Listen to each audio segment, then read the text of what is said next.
पहले मैंने यहाँ का दौरा किया था, उस समय भी ऊपर से काफ़ी जो 2 फेरिया खड्ड है, उस समय भी बहुत हालात यहाँ पर ख़राब थे। तो यहाँ से मुझे फ़ोन आया, जब मैं यहाँ पहुँचा तो काफ़ी हालात यहाँ पर ख़राब हो चुके थे।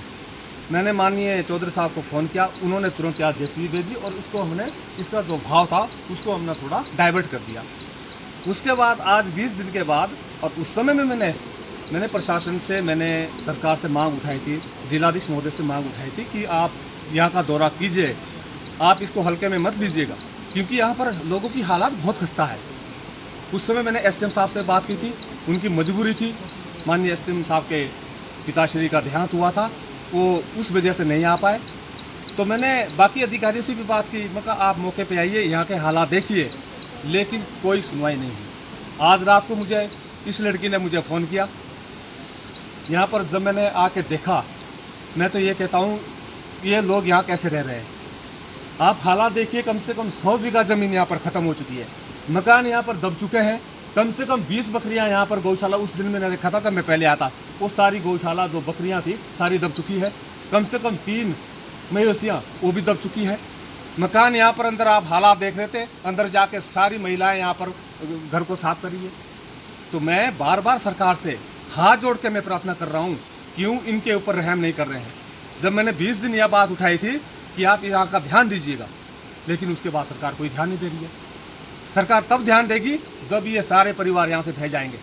और यहाँ तो मैं कह रहा हूँ, यहाँ पर सुबह 6 बजे एक बच्चा बार बचा हुआ है, बचा लिया इन्होंने, नहीं वो बह गया था। तो कहाँ प्रशासन सोया हुआ है, कहाँ सरकार सोई हुई है।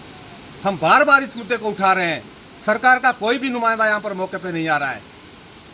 सरकार किसी को, अधिकारियों को आदेश नहीं कर रहे हैं। संबंधित विभाग कहाँ है, कहाँ पीडब्ल्यूडी विभाग सोया हुआ है, कहाँ बिजली विभाग सोया हुआ है, कहाँ आईपीएस विभाग सोया हुआ है।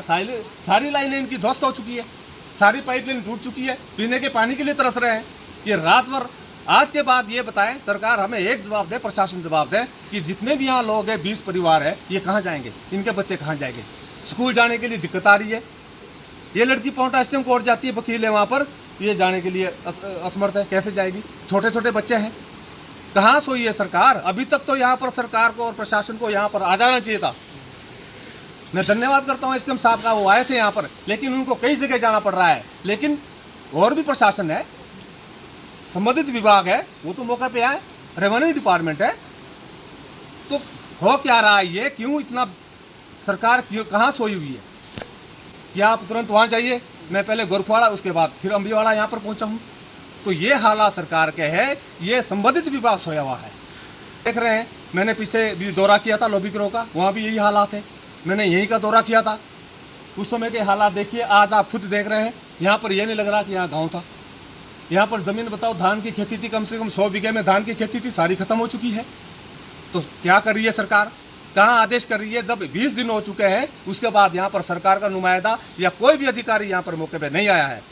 अगर कोई लोग यहाँ बोल नहीं सकते, ये परेशान है बेचारे, रात भर नहीं सो पा रहे हैं, इनके बच्चे रो रहे हैं, परेशान है, कहाँ जाए। आज मैं सरकार से पूछना चाहता हूँ, आज के बाद ये लोग कहाँ रहेंगे, ये कहाँ, इनका व्यवस्था किया जाए तुरंत। आज रात को ये कहाँ सोएंगे, इनकी व्यवस्था की जाए तुरंत। अन्यथा मैंने पहले भी 7 दिन का टाइम दिया था, अब तो मेरा सभी से आह्वान है, पूरे इलाका वासियों से आह्वान है, अगर 7 दिन के अंदर अंदर या इनकी व्यवस्था ना की गई तो हमने सबने सड़कों पे उतरना है। हमने प्रशासन का जिला स्तर तक हमने घेराव करना है। जनता मर रही है, परेशान है, कोई सूद लेना नहीं है।